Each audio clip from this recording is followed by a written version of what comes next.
আলু আমরা চুল দিচ্ছি, চুলে এখন রোদে দিব, যে শুকে সেকে যদি একটু ছোঁয়া যায় তাহলে যত দূরে একটু হয় মালিক এক হওয়ার জন্য বাঁচার জন্য এই তো চেষ্টা, তাছাড়া কি করবো, বৃষ্টি ভিজে গেলে তো করার কিছু নেই আর।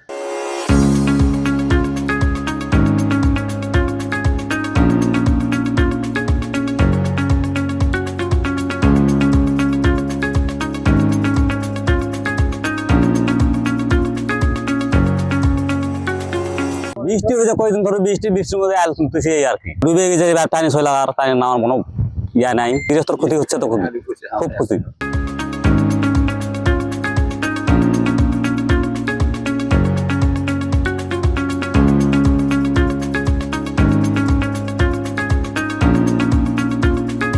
আলু ডুবে গেছে, আলু তুলা পাচ্ছে না, কাদো পানি হাসটাই তুলবে না বোঝা।